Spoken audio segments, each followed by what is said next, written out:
أعوذ بالله من الشيطان اللعين الرجيم. بسم الله الرحمن الرحيم.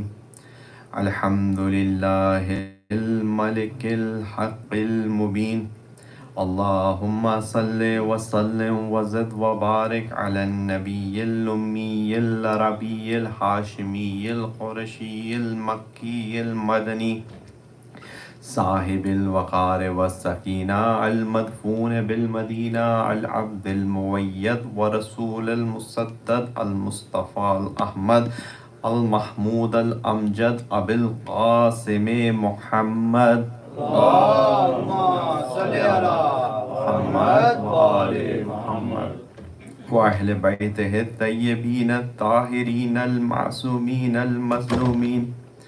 اما بعد فقد قال الله سبحانه وتعالى في كتاب محكم مبين. بسم الله الرحمن الرحيم. واعبد ربك حتى يأتيك اليقين. صلوات اللهم صل على محمد وآل محمد. مجلس کا آغاز اسی بند سے میں کروں گا جو شاندار بھائی نے ابھی پڑھا. جہلم تو کر چکی میں دل افگار یا حسین، اب روزہ کس طرح سے ہو تیار یا حسین. بیٹا بھی ہے اور بہن بھی نادار یا حسین، آخر کبھی تو آئیں گے زوار یا حسین. تکیہ ہے کار ساز یہ پروردگار پر، اس دم تو صاحبہ بھی نہیں ہے مزار پر.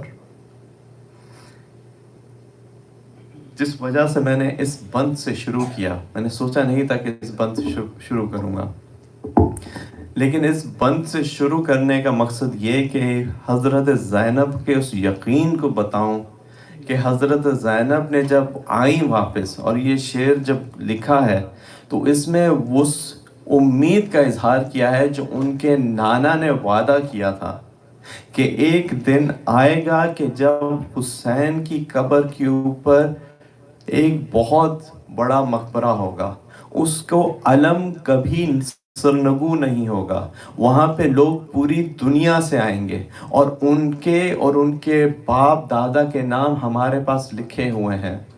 یہ وعدہ رسول اللہ نے حضرت فاطمہ زہرا سے کیا تھا کہ جب حضرت فاطمہ زہرا کو بتایا تھا کہ تمہارے اس بیٹے کو شہید کیا جائے گا.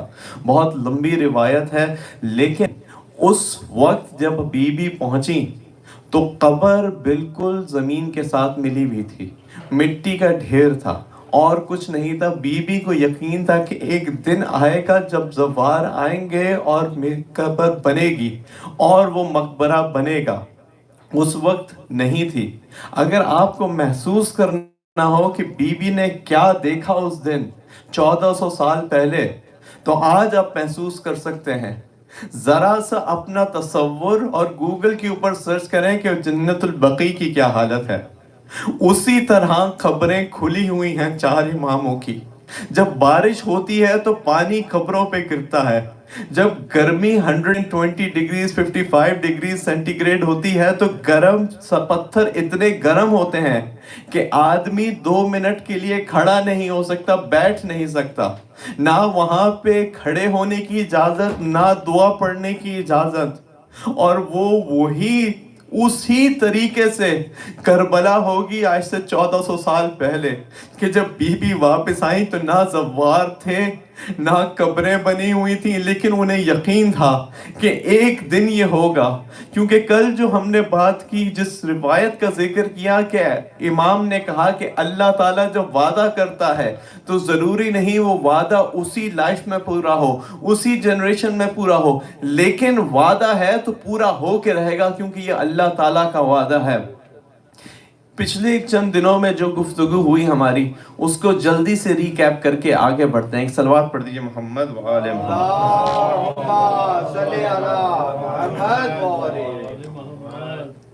تو ہم جس ٹاپک کے اوپر، یقین کے اوپر گفتگو کر رہے ہیں، اور ہم نے یہ باور کروانے کی کوشش کی کہ یقین ہماری لائف میں خاص طور پہ ایز اے شیعہ کیوں ضروری ہے. اور ہم نے 3 ڈفرینٹ ٹائپ کی یقین کے اوپر بات کی: علم الیقین، عین الیقین، حق الیقین. اور اس کے ساتھ ہم نے ڈیفائن کیا کہ یقین کی ضد شک، اس کے کیا مطلب ہے اور اس کا امپیکٹ کیا ہوتا ہے. کہ آدمی اللہ تعالیٰ کا شکر ادا کرنے سے دور ہو جاتا ہے، اللہ تعالیٰ کی باتیں سننے سے دور ہو جاتا ہے، اور اللہ تعالیٰ کی جو احکامات ہیں ان کے اوپر عمل کرنے سے شک کی وجہ سے دور ہو جاتا ہے. اور ہم نے بات کی کہ علم الیقین کی ایگزامپلز کے ساتھ بات کی. حق الیقین کی ایگزامپل کل ہم نے دی کہ بہترین فارم آف حق الیقین جس کے بارے میں آیا ہے وہ سورہ حاقہ میں اور سورہ واقعہ کی آخری آیتوں میں آیا ہے، اور اس سے مراد اس ولایت امام علی علیہ السلام کے اوپر یقین ہے جو ہمیشہ ہمارے دل میں اتنا راسخ ہونا چاہیے کہ اس کے علاوہ نہ تو آخرت میں جگہ بنے گی نہ دنیا میں ہی کامیابی حاصل ہوگی. تو اس کو حق یقین کہتے ہیں. اس کے بعد ایک اور چیز جو کل ہم نے بات کی کہ عبادت، جس آیت کے اوپر ہم گفتگو کرتے رہے ہیں، سورہ ہجر کی 99 آیت، اس میں اللہ تعالیٰ کہتا ہے کہ اتنی عبادت کرو یہاں تک کہ یقین حاصل ہو جائے. علم جب ہم ذکر کر رہے تھے تو ایک علم کا فارم ہے کہ علم ہم حاصل کرتے ہیں اپنے سینسز سے، چاہے وہ دیکھنے کا سینس ہو، چاہے سننے کا سینس ہو، چاہے سونگھنے کا سینس ہو، چاہے چکھنے کا سینس ہو، چاہے فیلنگ کا سینس ہو. لیکن ایک اور علم ہے جو ہم مشاہدات سے حاصل کرتے ہیں، ایکسپیریمنٹیشن سے حاصل کرتے ہیں. اسی کو سائنٹیفک میتھڈ کہتے ہیں. اسی کی وجہ سے سائنس نے ترقی کی. بہت سی ایسی چیزیں ہیں جو سائنس ابھی فی الحال ایکسپلین نہیں کر سکتی، لیکن وہ موجود ہیں. وہ ہم جب اپنے ایمان کے ساتھ جب عمل کریں گے ان عبادات پہ، اور ہم نے بات کی کہ عبادت سے مراد کیا ہے، یعنی پوری کی پوری چیزیں جو اللہ تعالیٰ نے، صرف نماز نہیں، صرف روزہ نہیں، پورا وے آف لائف جو اللہ تعالیٰ نے ایکسپلین کیا وہ پوری کی پوری عبادت میں شامل ہے. جب ہم وہ سب کچھ کریں گے، اور وہ چیزیں صرف نہیں جو واجبات ہیں، کیونکہ جو اللہ تعالیٰ نے ہمیں آنکھوں کی نعمت دی، جو ہمیں سونگھنے کی قوت دی، جو بولنے کی قوت دی، جو سانس لینے کی صلاحیت دی، اور جو دنیا کو دیکھنے کی صلاحیت دی، اگر ان تمام کے لیے صرف اتنا شکر ادا کرنا ہے کہ اللہ تعالیٰ نے کچھ چیزیں واجب کی ہیں، ان واجبات کو پورا کریں، تو وہ واجبات تو واجب ہی پوری کرنی ہے. یہ میں عقل میں اپنے بیٹے سے بھی کہہ رہا تھا کہ جب بچہ 14 سال سے کم ہوتا ہے لڑکا، 9 سال سے کم لڑکی کم ہوتی ہے، نماز واجب نہیں، لیکن نماز پڑھے گا تو اس کو زیادہ ثواب ملے گا. لیکن جب بچہ بالغ ہو گیا تو اس کے بعد واجب ہے. ثواب پڑھنے کا ثواب الگ بات، نہیں پڑھے گا تو گناہ ہوگا. اس سے اس کا سوال کیا جائے گا کہ ہم نے تمہیں نعمتیں دیں، تم نے تھینک یو کیوں نہیں کیا، تم نے جو ہم نے واجبات کی تھیں وہ پوری کیوں نہیں کی. اور ان تمام واجبات کے اپنے فوائد ہیں جو اللہ تعالیٰ سے ہمیں قریب رکھتے ہیں. جو باقی چیزوں میں ہمیں روزوں کے فوائد کیا ہیں، حج کے فوائد کیا ہیں، وہ تمام چیزیں الگ بات، لیکن یہ ہمارے اوپر واجب ہیں اور یہ عبادات میں شامل ہیں. اور کیا چیز واجب ہے؟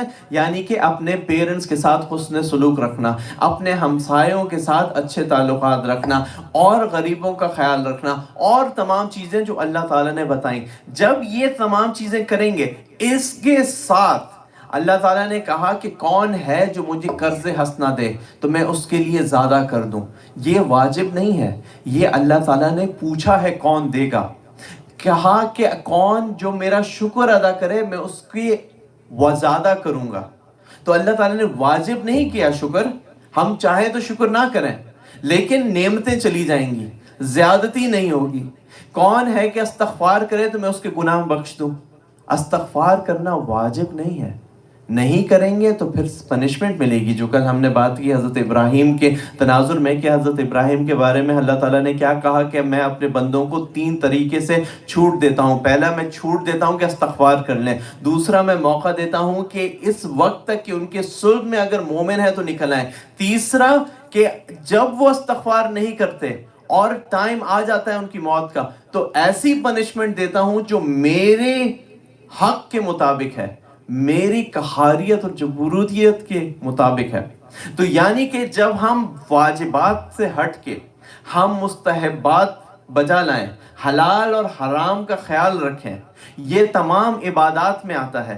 اس کے بعد ہم وہ کام کریں جو اللہ تعالیٰ نے ریکمینڈ کیے ہیں, یہ جان کر کہ اللہ نے وعدہ کیا ہے کہ اگر تقوی اختیار کرو گے تو میں تمہارے پرابلمز ایسی جگہ سے سالو کروں گا جہاں سے تمہیں معلوم بھی نہیں. اور پھر ہم مشاہدہ کریں اپنی لائف میں کہ کیا ہمارے پرابلم سالو ہوئے یا نہیں ہوئے, کیا ہمارے رزق میں اضافہ ہوا یا نہیں ہوا, کیا ہماری بیماریاں اور پریشانیاں ختم ہوئیں یا نہیں ہوئیں. اور جب ہم مشاہدہ کریں گے اور ہم دیکھیں گے کہ ہمارا جو ہم نے سوچا تھا اس سے بہت ہی ڈیفرنٹ حالات میں ہم پہنچ گئے, تو ہمیں یقین کی منزل پہ ہم پہنچیں گے. اور اسی لیے عبادت کو کہا گیا کہ اس وقت تک یہ تمام کام انجام کرتے رہو تاکہ تمہارا یقین بڑھتا رہے. اور یقین جب بڑھے گا تو تم خود بخود اس منزل پہ پہنچ جاؤ گے جہاں پہ یہ چیزیں خود بخود دل چاہے گا. لیکن وہاں تک پہنچنے کے لیے پہلے اپنے آپ کو تطمئن القلوب, دل کو یقین پہنچانا ہے. اور اسی لیے آج کا جو ٹاپک ہے وہ دل سے ریلیٹڈ ہے کہ دل میں یقین کیسے آئے اور کیا پریکٹیکل چیزیں ہم کر سکتے ہیں جس کی وجہ سے یقین آئے. ایک بار صلوات پڑھ دیجیے, محمد و آل محمد صلی علی محمد و آل محمد. تو ایک چیز جو ہمیں عبادت میں ہمیں جاننا چاہیے اور بچوں کو بھی جاننا چاہیے, کیونکہ بچوں کے لیے یقین ہونا بہت ضروری ہے, خاص طور پہ اس معاشرے میں. اگر کوئی پوچھے کہ عبادت میں سب سے امپورٹنٹ عبادت کیا ہے, کوئی کہے گا کہ نماز ہے, کوئی کہے گا روزہ ہے, کوئی کہے گا حج ہے, زکوٰۃ ہے, خمس ہے, جہاد ہے. لیکن اگر آپ کسی آدمی کو دیکھیں اور عشاء کا ٹائم ہے اور وہ عشاء کے وقت سب 4 رکعت پڑھ رہے ہیں, اس نے 2 رکعت پڑھی, تو آپ اس سے پوچھیں گے میاں آپ نے 2 رکعت کیوں پڑھی, تو وہ کہے گا کہ میں تو مسافر ہوں, تو نماز سفر میں کٹ گئی, کم ہو گئی, 2 رکعت ہو گئی, نماز میں تخفیف مل گئی. اگر رمضان کا مہینہ ہے اور آپ دیکھیں کہ کوئی آدمی سب روزے رکھے ہیں, ایک آدمی کیلا کونے میں کھڑے ہو کے کھا رہا ہے, تو آپ اس سے جا کے پوچھیں میاں رمضان کا مہینہ ہے, روزہ نہیں رکھا آپ نے, تو کہے گا میں بیمار ہوں. تو بیمار کے اوپر اور سفر مسافر کے اوپر روزہ کم ہو گیا, روزے کی ضرورت نہیں ہے. اگر حج کا موسم ہے, آپ سے ایک بندے کو جانتے ہیں ساری زندگی کبھی حج پہ نہیں گیا, آپ نے کہا آپ نے کبھی حج نہیں کیا, حج تو واجب ہے, کہ میرے اپنے گھر کے خرچے پورے نہیں ہوتے, میں حج کہاں سے کروں, میرے اوپر واجب نہیں ہے. تو حج بھی جو ہے ختم, وہ ریکوائرمنٹ نہیں بنی. کسی نے کہا کہ سب نے زکوٰۃ دی, خمس دیا, ایک آدمی نے نہیں دیا, پوچھا آپ نے نہیں دیا, کہ میرے اپنے خرچے ہی پورے نہیں ہیں تو میں خمس کے لیے پیسے کہاں سے نکالوں, تو خمس بھی ختم ہو گیا. جہاد بھی جو بیمار ہیں, جو نہیں جا سکتے, ان کے اوپر کمپلسری نہیں ہے. یہ تمام اعمال کم ہو جاتے ہیں. لیکن ولایت اہل بیت علیہ السلام ایک ایسا عقیدہ ہے, ایک ایسا عمل ہے کہ نہ وہ بچے کے اوپر معافی ہے, نہ بوڑھے پہ معافی ہے, نہ مسافر پہ معافی ہے, نہ بیمار پہ معافی ہے, نہ کسی CEO پہ معافی ہے, نہ کسی ریگولر پرسن پہ معافی ہے. یہ نہ پاکستان میں معافی ہے, نہ سعودیہ میں معافی ہے, نہ جاپان میں, نہ امریکہ میں, کہیں بھی معافی نہیں, نہ سفر میں, نہ حضر میں, نہ کسی بھی جگہ.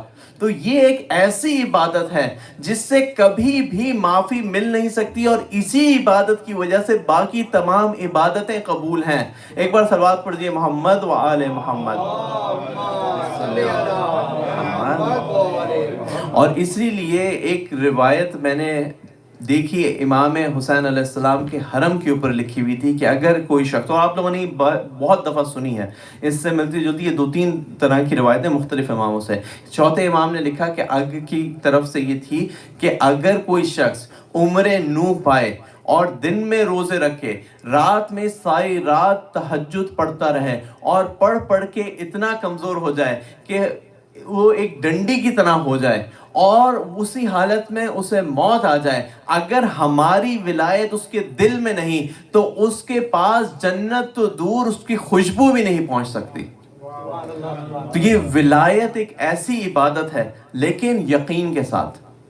یقین کے ساتھ، یقین کے بغیر نہیں. اور یقین جس ٹاپک کے اوپر، دل کے اوپر میں بات کرنا چاہتا ہوں، ایک اور بات میں آپ کو بتاؤں کہ جب یقین نہیں ہوتا تو ہوتا کیا ہے.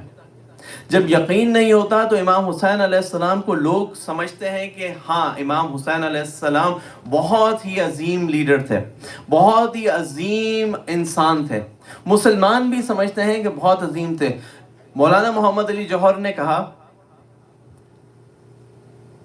قتل حسین اصل میں مرگ یزید ہے، اسلام زندہ ہوتا ہے ہر کربلا کے بعد. لیکن مسئلہ یہ ہے کہ انہوں نے یقین کے ساتھ نہیں یہ شعر کہا. اب میں دوبارہ کوٹ کروں گا علامہ ناصر عباس کو، اور ان کا اپنا شعر نہیں، انہوں نے کسی اور کو کوٹ کیا، لیکن میں چونکہ ان سے میں نے سنایا تو میں یہ کوٹ کروں گا. اور آپ کو اس کا پروف ہے کہ آج کے دن ان حالات میں، اس گرمی میں 22 ملین لوگ کربلا پہنچے ہیں. تو شعر یہ ہے کہ خوشبو خلد دب گئی خاک شفا کے بعد، جنت کا نام آنے لگا کربلا کے بعد. بعد از حسین اور نہ کوئی حسین ہے، نہ کوئی اور کربلا اس کربلا کے بعد.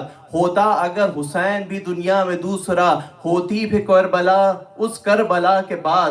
از خود غلط ہے حضرت جوہر کا یہ کہا، اسلام زندہ ہوتا ہے ہر کربلا کے بعد. خود تسلیم روح جوہر مرحوم یہ کرے، اسلام زندہ ہو چکا بس کربلا کے بعد. بر محمد و آل محمد صلوات. اللہم صلی علی محمد و آل محمد. اب اس کے بعد کوئی اور کربلا نہیں، وہاں پہ اسلام زندہ ہو چکا. وہ ولایت اہل بیت ایسی حقیقت ہے کہ جس کی وجہ سے ہمارا پوری دنیا کا تعلق باقی ہے.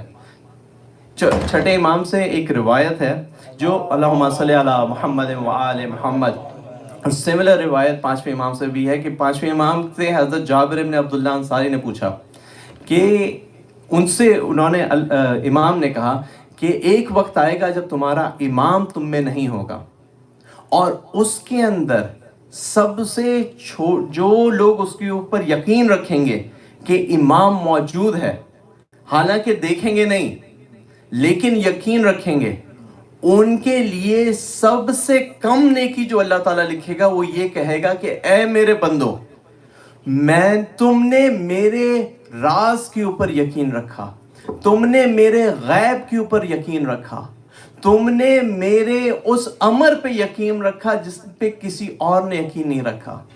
اسی وجہ سے میں تمہاری دعا سنوں گا، تمہارے گناہ معاف کروں گا، تمہاری عبادات قبول کروں گا. اگر تم لوگ نہ ہوتے تو اس دنیا کو میں تباہ کر دیتا. اور دوسری جگہ کے اوپر چھٹے امام نے کہا کہ یہی سملر نریشن، اور کہا کہ اگر اللہ تعالیٰ کو ذرا سا شک ہوتا کہ کسی کے دل میں کوئی اولیاء ایسے ہوں گے کہ کسی کے دل میں شک پیدا ہو جائے تو کبھی بھی غیبت آتی ہی نہیں. اللہ تعالیٰ کو یقین تھا کہ ایسے لوگ ہوں گے جو غیبت میں یقین رکھیں گے کہ وہ غیب میں امام کے اوپر یقین رکھیں گے، اور انہی کی وجہ سے لوگوں کی دعائیں قبول ہوں گی، اور انہی کی وجہ سے بارشیں ہوں گی. ایک بار صلوات پڑھ دیئے محمد و آل محمد. اللہم صلی علی محمد و آل محمد. تو آج میں نے سوچا تھا، ٹائم کی کمی کی وجہ سے میں وہاں نہیں جاؤں گا، لیکن میں نے سوچا تھا کہ دعائے عہد کا ترجمہ پیش کروں. لیکن آپ لوگوں کو میں یہ ریکمینڈ کروں گا، اپنے آپ کو بھی اور سب کو، کہ دعائے عہد کو روزانہ پڑھیں. کیونکہ دعائے عہد میں شروع میں اللہ تعالیٰ کی تعریف بیان کی گئی ہے، پھر امام علیہ السلام کے اوپر درود بھیجا گیا ہے، پھر اس کے بعد امام سے پلیج کیا گیا ہے. اور مولانا عابد بالگرامی نے یہ بات کہی تھی، اور میں آپ کو ریکمینڈ کروں گا کہ جب پلیج کی بات آئے تو ہاتھ یوں رکھ کے وہاں پہ دعا کریں کہ اے اللہ، میں اپنا اس عہد کو رینیو کرتا ہوں کہ جب امام آئیں گے تو میں ان کے ساتھ کھڑا ہوں گا، اور اگر موت آ جائے تو مجھے اس طرح قبر سے نکالیے کہ جس طرح کفن میرا لباس ہو، میرا نیزہ میرے ہاتھ میں اور تلوار میری ہاتھ میں ہو، اور میں ان کے ساتھ ہر کام کروں یہاں تک کہ دنیا اس طرح عدل و انصاف سے بھر جائے جس طرح ظلم و جور سے بھری ہوگی، اور ان کی وجہ سے اپنے بندوں کو عزت نصیب فرما۔ تو میں یہ ریکمینڈ کروں گا، یہ پہلا ایکشن، کہ اگر ہم صبح فجر کے وقت دعائے عہد پڑھیں، اردو میں پڑھیں، انگلش میں پڑھیں، جس بھی لینگویج میں پڑھیں، لیکن اگر پڑھیں گے تو اس سے یہ ہوگا کہ پہلے فجر کے وقت ہم اٹھیں گے، فجر کے وقت اٹھیں گے تو اپنے نفس کو پامال کریں گے، جب اپنے نفس کو پامال کریں گے اور فجر پہ اٹھیں گے اور پھر یہ دعا پڑھیں گے تو ہم اپنے تمام اعمال میں یہ خیال رکھیں گے کہ ہم نے امام سے وعدہ کیا ہے، تو ہم اپنے اعمال بھی ایسا رکھیں گے جو امام کے وعدے کے مطابق ہو، تاکہ ہم وہاں پہ کھڑے تو ہو سکیں۔ یہ پہلا لیسن۔ اب آتے ہیں اپنے دوسرے پوائنٹ کی طرف کہ دل کا کیا تعلق ہے، اور میں بچوں کو خاص طور پہ یہ بتانا چاہتا ہوں کہ دل سے مراد، قرآن مجید جب دل کی بات کرتا ہے تو وہ آپ کی عقل یعنی سوچنے کی کیپیبلٹی۔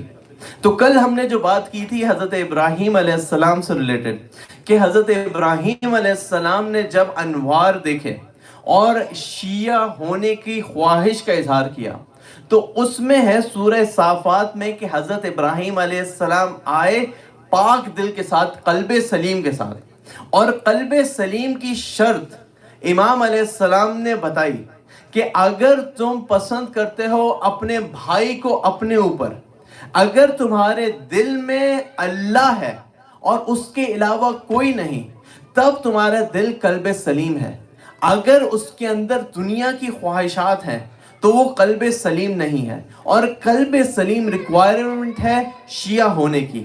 تو یہ ایک پہلا پوائنٹ کہ قلب سلیم یہ دو جگہ کے اوپر آیا ہے، ایک ہے سورہ صافات، دوسرا ہے سورہ شعراء۔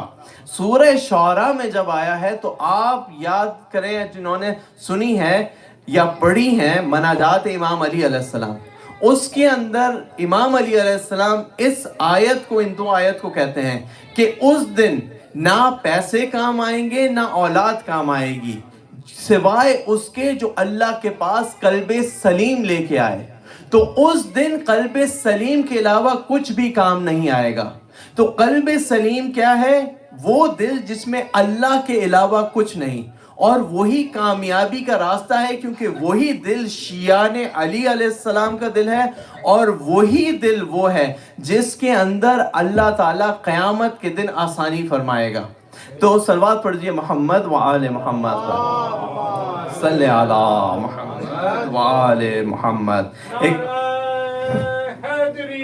یا علی، یا علی، ایک اور بار صلوات پڑھیے محمد و آل محمد پر، صلی علی محمد و آل یا علی۔ اللہ تعالیٰ اور فرماتا ہے، اب میں تھوڑے تیز چلوں گا تاکہ میں آپ لوگوں کو انڈیکیشنز دے دوں، اور پھر بعد میں جو ہے نا انشاءاللہ کبھی ڈیٹیل میں ان ٹاپکس کے اوپر بات کریں گے۔ دل کے بارے میں اللہ تعالیٰ 132 دفعہ قرآن مجید میں بتاتا ہے۔ دل، قلب، فؤاد، صدر، یہ 132 دفعہ آیا ہے، 132 دفعہ، اور مختلف طریقے سے آیا ہے۔ قلب سلیم ایک ایگزامپل ہے، لیکن دوسری ایگزامپل سورہ بقرہ سے میں دینا چاہتا ہوں۔ سورہ بقرہ کی پہلی 5-6 آیتوں میں اللہ تعالیٰ نے ایک بہت ہی یونیک ایسپیکٹ بیان کی، یقین کا، اور پھر اس کے بعد 6 سے لے کے 10ویں آیت تک دل کے بارے میں 2 ایسپیکٹس بیان کیے ہیں۔ شروع میں اللہ تعالیٰ فرماتا ہے الف لام، بسم اللہ الرحمن الرحیم، الف لام میم، ذالک الکتاب لا ریب فیہ ھدی للمتقین الذین یؤمنون بالغیب ویقیمون الصلاۃ ومما رزقناہم ینفقون والذین یؤمنون بما انزل الیک وما انزل من قبلک وبالآخرۃ ھم یوقنون۔ یعنی کہ اللہ تعالیٰ پہلے مومنوں کی نشانیاں بیان کرتا ہے کہ ذالک الکتاب لا ریب فیہ، یہ وہ کتاب ہے جس میں کوئی شک نہیں، ھدی للمتقین، ہدایت ہے ان کے لیے جن کے پاس تقوی ہے۔ کون ہیں یہ لوگ؟ جو ایمان لاتے ہیں اور غیب کے اوپر، اللہ تعالیٰ کے غیب کے اوپر ایمان لاتے ہیں، دوسرا جو نماز قائم کرتے ہیں، تیسرا جو اس کے اوپر جو ہم نے رزق دیا ہے اس میں سے خرچ کرتے ہیں، پھر اس کے اوپر یقین رکھتے ہیں جو آپ کے اوپر نازل ہوا، اور اس کے اوپر یقین رکھتے ہیں جو آپ سے پہلے نازل ہوا، اور یقین رکھتے ہیں، پہلی دو بار ہے ایمان رکھتے ہیں جو آپ کے اوپر نازل ہوا اور آپ سے پہلے نازل ہوا، لیکن پھر ہے یقین رکھتے ہیں آخرت کے اوپر، یعنی کہ یقین آخرت کے اوپر نشانیوں میں سے ہے ان لوگوں کی جن کے اوپر یہ کلام پاک ہدایت اثر کرتا ہے، اور یہی لوگ ہیں جو ہدایت یافتہ ہیں، اور یہی لوگ ہیں جو فلاح پانے والے ہیں۔ یہ شروع کی آیت ہے مومنوں کے بارے میں۔ اللہ تعالیٰ نے بتایا کہ یقین آخرت کے اوپر ضروری ہے، اور باقی کوالٹیز۔ پھر اس کے بعد والی جو آیت ہے اس میں دو طرح کے ارشاد فرمائے جو لوگ ہیں، ایک وہ جن کے پاس دل میں کفر ہے۔ اللہ تعالیٰ کہتے ہیں کچھ لوگ ہیں جن کے پاس کفر ہے تو وہ غلط کاموں کی طرف متوجہ ہوتے ہیں، ان کے دلوں پہ اللہ نے قفل ڈال دیا ہے، ان کے دلوں کو بند کر دیا ہے۔ یہ دوسری ٹائپ۔ تیسری ٹائپ جو اللہ تعالیٰ نے بیان کی اسی آیت کے آگے کہ کچھ لوگ ایسے ہیں جن کے دلوں میں بیماری تھی، یہ کہتے ہیں کہ ہم ایمان لائے لیکن اصل میں نہیں لے کے آئے، تو اللہ نے ان کی بیماری کو آگے بڑھا دیا اور مزید کر دیا، اور اس کی تفسیر میں بیماری سے مراد اہل بیت علیہ السلام سے محبت کا نہ ہونا ہے۔ تو اب یہاں پہ ہمیں تین چیزیں پتہ چلیں۔ ایک یہ کہ یقین ہونا چاہیے آخرت کے اوپر، دو چیزیں یہ کہ قلب سلیم ایک طرح کے لوگ ہیں جن کا دل پیور ہے، اس میں کچھ نہیں، دوسری طرح کے لوگ وہ ہیں جن کے دل میں بیماری ہے، جن کے دل پہ تالے پڑے ہوئے ہیں، انہیں جو کچھ دکھائیں انہیں سمجھ نہیں آئے گی۔ اب یہاں سے ہم تیسری طرف آتے ہیں۔ تیسری طرف اللہ تعالیٰ نے قرآن مجید میں دوبارہ ارشاد فرمایا سورہ بقرہ کی 118ویں آیت کہ کچھ لوگ ایسے ہیں جو یہ کہتے ہیں کہ ہم سے، جن کے پاس کچھ علم نہیں، وہ یہ کہتے ہیں کہ اللہ نے ہم سے خود کیوں نہیں کلام کیا، یا ہمارے اوپر کوئی نشانی نازل نہیں کی۔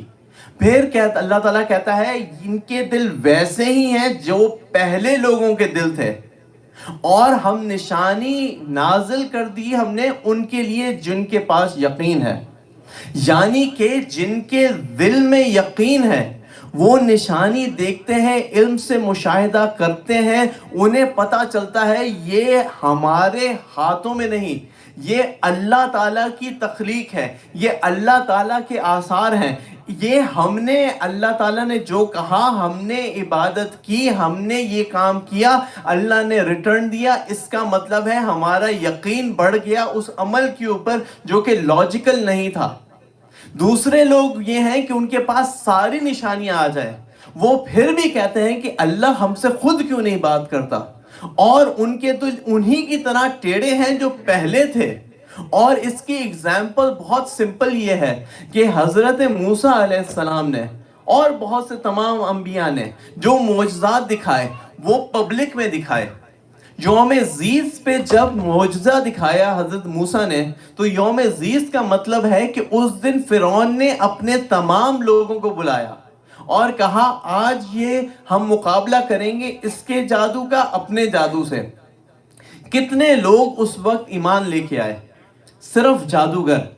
معجزہ جب حضرت موسیٰ کا عصا سانپ بنا تو سانپ بن کے فرعون کے چبوترے کے اوپر پہنچ گیا، اور اتنا بڑا تھا کہ اس نے صرف سانس لی تو سارے جو دوسرے رسیاں اور دوسری چیزیں سب اندر آ گئی۔ دیکھا سب نے، لیکن یقین صرف اس کے پاس آیا جس کے پاس علم تھا کہ یہ ہمارے طرح کا جادو نہیں ہے، لیکن دیکھا سب نے تھا۔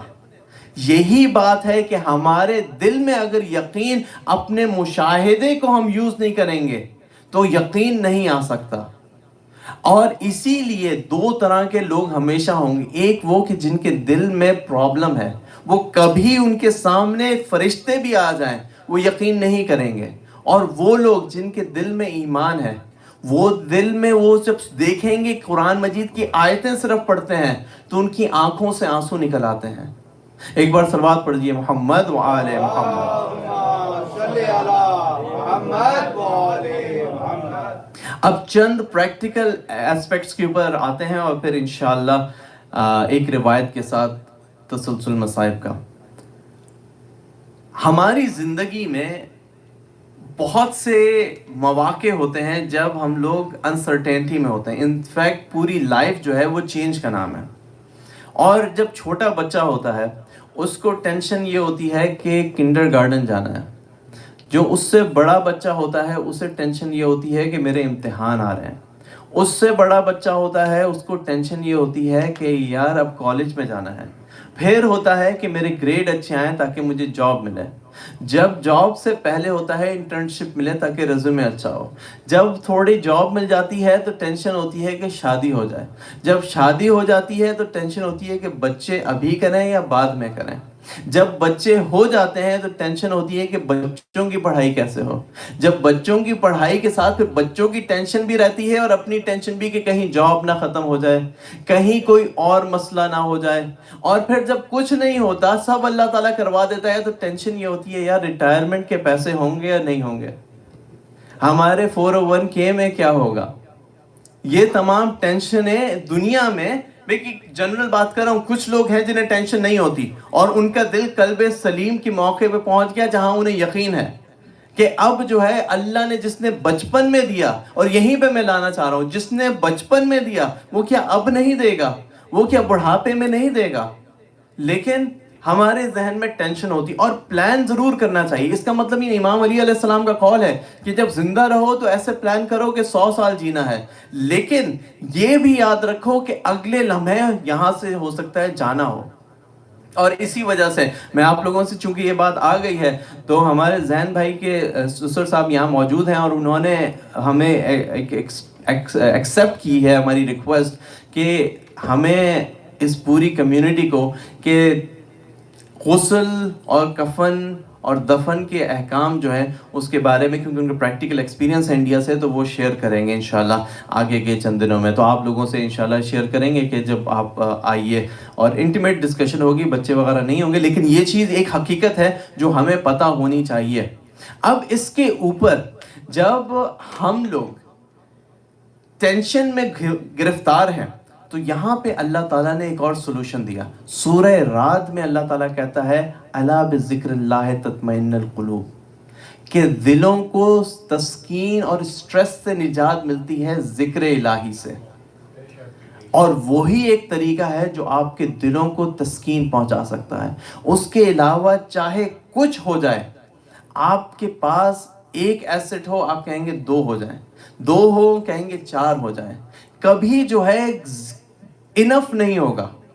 آپ کے پاس ایک ہارورڈ کی ڈگری آپ کہیں گے کسی اور یونیورسٹی کی ہو جائے, آپ کے پاس انڈر گریڈ ہو کہیں گے ماسٹرز ہو جائے, آپ کے پاس ایک گاڑی ہو کہیں گے دوسری گاڑی ہو جائے, کبھی سکون نہیں ملتا ایکسیپٹ فار الا بذکر اللہ تطمئن القلوب, کہ اللہ تعالیٰ کے ذکر سے دلوں کو تسکین ملتی ہے. تو یہ ایک اور ایسپیکٹ جو ہمیں اپنی زندگی میں, اگر ہم کنٹینیوس عبادت کرتے رہیں گے یقین کے ساتھ, تو ہمارے دلوں کو تسلی ملے گی اللہ تعالیٰ کے ذکر سے, اور پھر ہمیں وہ جو اسٹریسز ہوتی ہیں دنیا کی وہ نہیں ہوں. کام ضرور کرنا ہے, لیکن اس کا یہ مطلب نہیں کہ ہر وقت اسٹریس میں رہیں کہ اب کیا ہوگا. اللہ کے اوپر چھوڑنا سیکھیں ہم لوگ. اب یہاں پہ جو 3 ایکشنز میں نے بتائے تھے, ایک تو میں نے آپ لوگوں کو بتا دیا دعائے عہد کا, اور یہ 2 اور ایکشن اسی سے ریلیٹڈ جو مولانا عابد بالگرامی نے بتائے تھے. ایک یہ کہ ہم لوگوں کو چاہیے کہ جب, ایک بار صلوات پڑھیے محمد وآل محمد,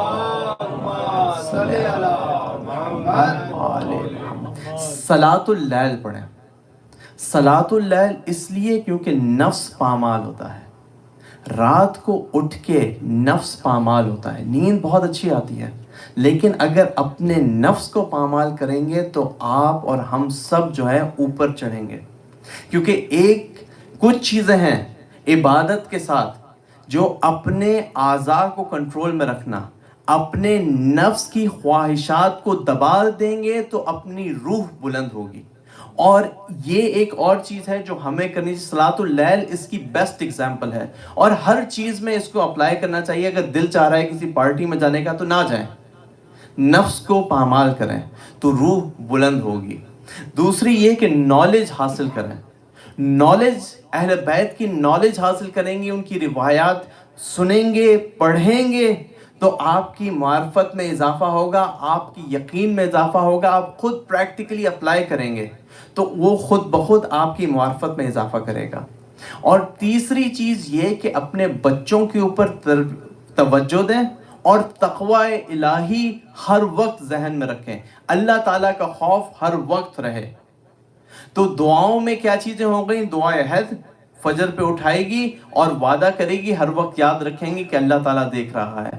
دوسری چیز صلاۃ اللیل, نفس کو پامال کریں گے تو اللہ تعالیٰ کے قریب پہنچیں گے. اور بہت سی ثواب اور بہت سی چیزیں, ایک یہ کہ رزق کبھی نہیں رکے گا. اور پھر اس کے ساتھ آپ اپنے آپ کو, اپنے نفس کو پامال کریں. تیسری چیز جو انہوں نے بتائی وہ زیارت عاشورہ کی. زیارت عاشورہ کا فوزی بھائی کے ساتھ میں گیا تھا, اور یہ دعاؤں سے ریلیٹڈ ہے کہ دعا کیوں قبول نہیں ہوتی. یہ بھی ایک پریکٹیکل اگزامپل ہے. فوزی بھائی کے ساتھ میں گیا فاضل موسوی صاحب کے پاس. میں نے فاضل موسوی صاحب سے کہا کہ فاضل موسوی صاحب, میں پچھلے چند دنوں سے 2 مہینے سے دعائے سباسب پڑھ رہا ہوں اور بہت ہی پاورفل دعا ہے. انہوں نے کہا کہ واقعی بہت پاورفل دعا ہے. اگر کوئی دعا قبول نہ ہو رہی ہو تو دعائے سباسب پڑھو, یا پھر زیارت عاشورہ کا عمل کرو, یا پھر زیارت جامع کبیرہ پڑھو. وہ سب سے ہائی لیول کی ہے. تو میں نے ان سے پوچھا کہ فاضل موسوی صاحب یہ بتائیے کہ یہ کیسا ہوتا ہے, ایسا کیوں ہے کہ ایک دعا سے دعا قبول نہیں ہوتی, دوسرے سے دعا قبول ہو جاتی ہے, اس میں کیوں ایسا ہوتا ہے؟ تو انہوں نے ایک بات کی جو ہر کسی کو یاد رکھنی چاہیے. انہوں نے کہا کہ ہمارے دلوں کے اوپر ہمارے گناہوں کی وجہ سے اور دنیا کی اٹریکشن کی وجہ سے لیئرز آ جاتی ہیں, تو ہماری بات میں وہ اثر نہیں ہوتا کہ وہ عرش الہی تک پہنچ جائے. تو کچھ دعائیں ایسی ہوتی ہیں, اور یہ چیز دعائے کمیل میں امام کہتے ہیں کہ میرے وہ گناہ معاف کر دے جو دعا قبول نہیں ہونے دیتے. تو وہ دعائیں جیسے زیارت جامع کبیرہ ہے, دعائے سباسب ہے, زیارت عاشورہ ہے, یہ ایسی دعائیں ہیں جو کہ اس قالق کو توڑ کے نکل جاتی ہیں. لیکن اصل گول یہ ہونا چاہیے یقین کا, قلب سلیم کا, کہ دل میں وہ قالق آئے ہی نہیں, دنیا سے اٹریکشن ہو ہی نہ, کہ جب بھی آپ دعا کریں اللہ تعالیٰ کہے لبیک. اور فاضل موسوی صاحب نے ایک واقعہ بیان کیا, وہیں پہ ربط مصائب کروں گا. انہوں نے کہا کہ میں باب العلم کراچی میں تھا, اور کراچی میں ایک شخص تھا, وہ وہیں پہ رہتا تھا, سعودیہ میں کام کرتا تھا. اس شخص کو اس کا کوئی جھگڑا ہوا تو وہاں پہ پنجاب میں اس کے رشتہ داروں نے اس کے نام کچھ ہیروئن بھیج دی, اور وہاں پہ سعودیہ میں وہ پکڑا گیا. اب سعودیہ میں پکڑا جانے کا انجام ہے موت, خاص طور پہ ڈرگز میں. تو انہوں نے کہا کہ ان کی بیوی میرے گھر روتی ہوئی آئی کہ مولانا صاحب کوئی دعا کریں. انہوں نے کہا آپ پریشان نہ ہوں, آپ چلیں اپنے گھر میں جتنے چھوٹے بچے ہیں انہیں بلائیں ایک کمرے میں, اور سب مل کے دعا کریں گے, اللہ تعالیٰ آسانی فرمائے گا. وہ کہتے ہیں کہ میں نے وہاں جا کے زیارت عاشورہ کا پورا عمل کیا, 100 دفعہ لعن, 100 دفعہ سلام, اور پوری زیارت عاشورہ. 2 دن کے بعد ان کی بیوی گھر آئی مٹھائی لے کے کہ میرے پاس کال آئی ہے کہ انہیں چھوڑ دیا گیا, اب وہ 1 ہفتے میں واپس آنے والے ہیں. انہوں نے کہا الحمدللہ. ابھی کچھ دیر گزری تھی, 2 دن گزرے تھے کہ بیوی کا دوبارہ کال آئی کہ انہیں دوبارہ پکڑ لیا ہے, کیونکہ ایک اور پیکٹ ملا ہیروئن کا یا جو بھی تھا ڈرگ. اب انہوں نے کہا اب تو ہم سزا دیں گے, کیونکہ تم تو ہو متواتر, تمہارا تو لگتا ہے کہ تم پیٹرن پرابلم ہے تمہارا. اور انہیں جو ہے کہا ہے کہ اب ان کے جج کے سامنے جانا ہے اور سزا ہونی ہے انہیں. وہ انہوں نے کہا آپ روئیں نہیں, آپ دوبارہ گھر چلیں, میں آؤں گا, ہم دعا کریں گے. اسی طرح بچوں کو بلایا, اسی طرح دعا کی, اور پھر کہتے ہیں کہ میں واپس گھر آیا, 3 دن کے بعد دروازے پہ نوک ہوا, میں نے دیکھا کہ وہ شخص خود کھڑا ہوا تھا جس کے لیے دعا کی تھی. کہا کہ یہ کیا ہوا؟ انہوں نے کہا مولانا صاحب میں آپ کو کیا بتاؤں. جس وقت میری بیوی بتاتی ہے کہ جب آپ لوگ دعا کر رہے تھے میں وہاں جج کے سامنے کھڑا تھا اور جج نے میری سزا کے اوپر سائن کرنا تھا, اور ایک بار جج سائن کر دے تو آگے وہاں پہ کچھ کوشچن نہیں ہوتے, اپیل وغیرہ نہیں ہوتی. جج نے پین اٹھایا, میرے ہاتھوں میں ہتھکڑیاں تھیں اور ایک دم سے ہتھکڑی کھل کے نیچے گر گئی خود بخود. جج نے وہیں پہ پین چھوڑا اور کہا تم نکل جاؤ, تم جاؤ یہاں سے, اور اس آدمی کو چھوڑ دیا. اور یہ پاور ہے دعا کی, جب دل سے یقین کے ساتھ دعا کریں. تو ہما صلی علی محمد وآل محمد. لیکن ان لوگوں کو جن کے لیے یہ دعائیں قبول ہوتی ہیں, تو ان کے ساتھ مسلمانوں نے کیا کیا کہ جب 1 سال گزر گیا قید میں, اور وہاں پہ اس خرابے میں اہل بیت 42 بچے آئے تھے, 42 بچے آئے تھے کربلا سے, کربلا کی طرف چلے تھے. جب سال بیتا تو 10 سے بھی کم بچے رہ گئے تھے. بہت سے بچے راستے میں ماؤں کی گودوں سے گر گر کر مر گئے. نہ ماؤں کو دفن کرنے کا موقع ملا, نہ کوئی اور رونے کا موقع ملا. 1 سال بعد جب وقت آیا کہ اب رہائی کا ٹائم ہے, تو رہائی سے پہلے کچھ حالات ایسے بنے کہ ایک خرابے میں ایک عیسائی جا رہا تھا. اس نے کہا کہ میں ہرن کا بچہ پکڑوں گا اور ہرن کو لے جا کے میں بادشاہ کو دوں گا تو شاید مجھے کچھ گفٹ مل جائے. اس نے ہرن کو پکڑا, ہرن کو پیچھے پیچھے گیا تو وہ اس خرابے میں جا کے چھپ گئی. وہ پیچھے آیا تو اس نے دیکھا کہ کوئی ایک قیدی ہے جس کا امامہ جلا ہوا ہے, وہ وہاں بیٹھا ہوا ہے. ہرن اس سے کچھ کہہ رہی ہے.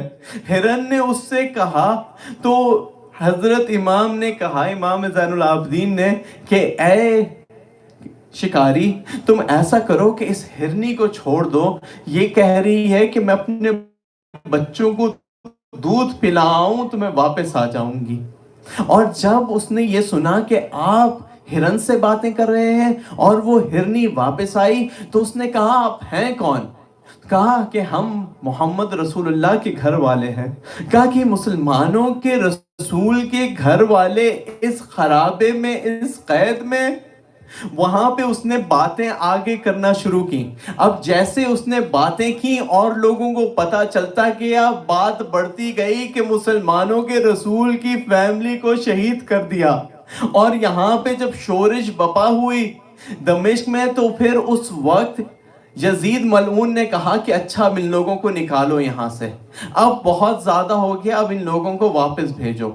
جب واپسی کا ٹائم آیا تو پھر امام کو بلایا اور کہا کہ امام آپ واپس چلے جائیے. امام نے کہا ہماری چند شرائط ہیں, ایک شرط یہ کہ تبرکات واپس کرو اور ایک کمرہ دو جہاں پہ ہم بیٹھ کے رو سکیں, کیونکہ ہم نے ماتم نہیں کیا. اب جب تبرکات واپس آنے لگے تو آپ ذرا تصور کیجئے, ایک کمرہ ہے جس کے اندر تبرکات آ رہے ہیں. پہلے بالیاں آئیں لیکن وہ بچی نہیں. لوگ روتے اس طرح نہیں تھے کہ مصائب کوئی پڑھ رہا ہو, لوگ روتے اس طرح تھے کہ تبرک آتا تھا. لوگ دیکھتے تھے یہ بالیاں سکینہ کی ہیں, سکینہ نہیں. وہاں سکینہ کی آواز بلند ہوتی تھی.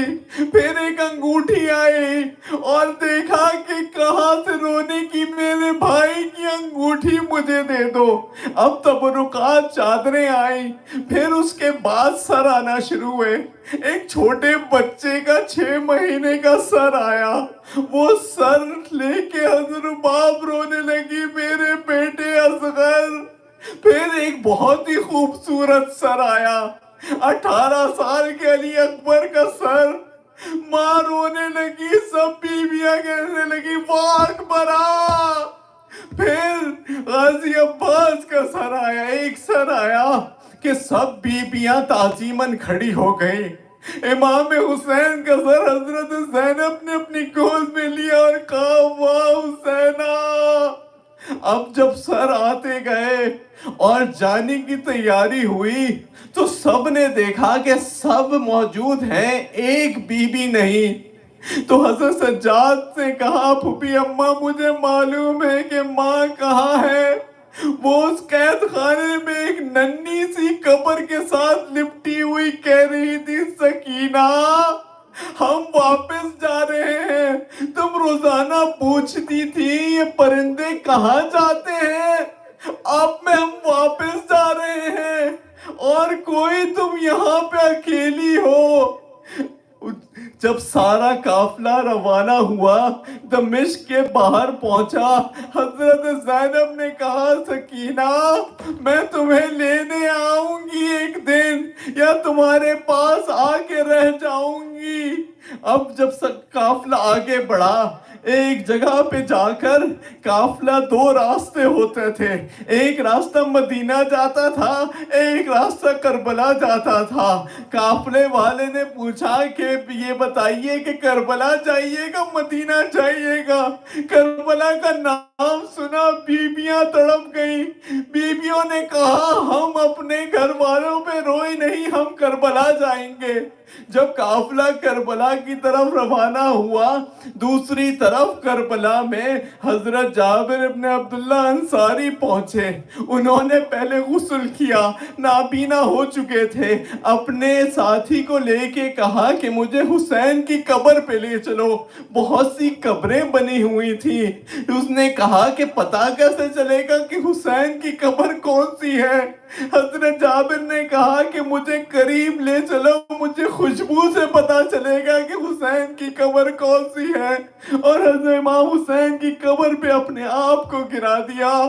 اب جب وہاں پہ تھے اور قبر کے ساتھ لپٹے تھے تو انہیں محسوس ہوا کہ کوئی قافلہ آ رہا ہے، کوئی دور سے گھوڑوں کی اور اونٹوں کی آواز ہے. انہوں نے کہا ہو سکتا ہے یہ قافلہ اہل بیت کا ہو. تو جا کے دیکھو میرا مولا اس قافلے میں تو نہیں. وہ مولا جو بہت جوان ہے. اس نے کہا کہ کیسے پتہ چلے گا آپ کا مولا ہے یا نہیں. انہوں نے کہا کہ وہ بہت جوان ہے، اس کے بال لمبے ہیں، اس کی کمر سخت ہے اور وہ میرے ساتھ جوانی میں ہوگا.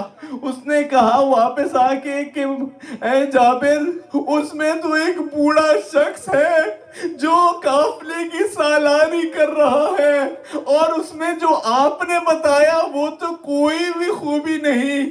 اب جب وہ قافلہ قریب آیا تو امام زین العابدین نے کبھی کسی سے گلے مل کے روئے نہ تھے.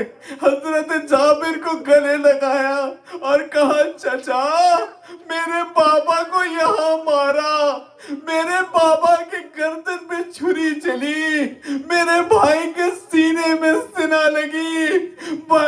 چچا میں یہاں پہ اپنی بہن کو تماچے کھاتا دیکھتا رہا اور کچھ نہ کر سکا.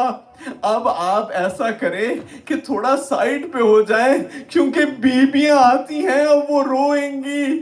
کہا کہ میں تو اندھا ہوں، آپ اندھے تو ہیں لیکن میری پھوپھیاں اس طرح روئیں گی آپ کی کانوں میں آواز پہنچے گی. امام کو آزادی میں کتنا خیال ہے کہ بیویوں کی آواز کہیں نہ پہنچے. کس طرح امام نے برداشت کیا ہوگا جب بیوی کو یزید نے مخاطب کیا دربار میں. تمام بیبیاں رونے لگی. سب کو بتایا یہ قبر حضرت علی اکبر کی ہے، یہ گنج شہیدہ ہے، یہ امام حسین کی قبر ہے. ایک قبر سے اٹھتی دوسری قبر پہ گر جاتی اور روتی رہتی. یہاں تک کہ پوچھا ابے تم نے سب قبریں بتا دی، صرف ایک قبر عباس کی نہیں بتائی. عباس کہاں ہے؟ کہ آئیے میرے ساتھ میں عباس کی قبر پہ لے جاؤ. حضرت زینب نے کہا کہ بیبیوں سب کچھ بتانا عباس کو، بس یہ نہ بتانا کہ تمہاری سکینہ شام میں رہ گئی. وہ تماچے کھاتے کھاتے تمہیں بلاتے بلاتے الذين ظلموا أي منقلب ينقلبون ماتم حسین یا حسین یا حسین یا حسین یا حسین یا حسین یا حسین یا حسین یا حسین یا حسین